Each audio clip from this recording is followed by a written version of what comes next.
বারোবিশা ব্যবসায়ী সমিতির সাধারণ সভায় ব্যবসায়ী বিশ্বজিৎ দাসকে মারধর করার অভিযোগে বৃহস্পতিবার সমিতির 4 জনের নামে কুমারগ্রাম থানায় লিখিত অভিযোগ দায়ের। ব্যবসায়ী সমিতির সদস্য এবং ব্যবসায়ী সমিতির স্টাফ তারা আমাকে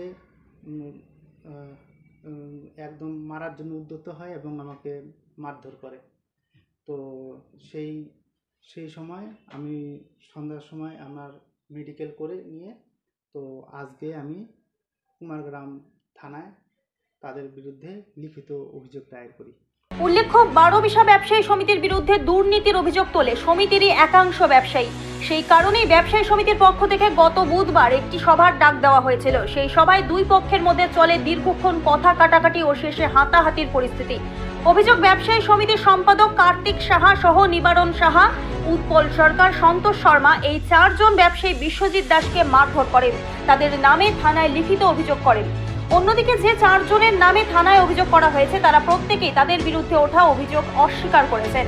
আমার নামে এবং আরো 3 জনের নামে যে অভিযোগটা হলো তার গায়ে আমি হাত দিয়েছি, থুতু ছিটিয়েছি, যেটাই গলা চিপে ধরেছি। এরকম প্রমাণ যদি করে থাকতে পারে প্রমাণ দিতে হবে, কারণ ওখানে পুলিশ প্রশাসনের উপস্থিতি ছিল, জনগণ ছিল, ব্যবসায়ীরা ছিল। জনগণ বলতে আমি যারা বিচারক ছিলেন। এই ধরনের ঘটনা যে উনি আমার নামে অভিযোগ করলেন বা ডায়েরি দিলেন, এটা সমস্তটা ভিত্তিহীন এবং মিথ্যা। বারোবিশা ব্যবসায়ী সমিতির বিরুদ্ধে বিডিও অফিসে লিখিতভাবে যারা অভিযোগ করেছেন তাদের 24 জনকে বুধবার সমিতি বহিষ্কার করেছেন বলে জানান সমিতি। আর ওই 24 জন ব্যবসায়ীকে সমিতির সদস্যরা প্রতিবাদ জানিয়েছেন। তাদের পাল্টা দাবি, বর্তমান ব্যবসায়ী সমিতির কমিটি পুরোটাই অবৈধ, তারা কি করে আমাদের নাম বাদ দিতে পারে। যেহেতু 2 বছর অতিক্রান্ত হয়ে গেল, তাহলে ওনারা কি করে বডির আপনার বৈধ থাকলো? ওনারা তো অবৈধ। অবৈধ কমিটি আপনাদেরকে অপসারণ করে দিল। হ্যাঁ,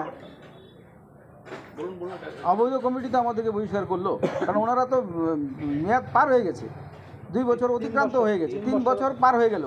2024 হওয়ার কথা, 2024 গেল মার্চ, 2025 গেল মার্চ, তাহলে ওনারা কি করে আমাদেরকে বহিষ্কার করে? আমরা হিসাবটা চেয়েছিলাম। আপনারা কি তাহলে আপনাদের অপসারণটাকে মানছেন না? কি করে আমরা মানবো? সেটা তো অবৈধভাবে ওনারা আমাদেরকে অপসারণ করেছে, আর আমরা এই হিসাব চাইতে গেলাম, তাতে কি আমাদের অপরাধ হয়ে গেল?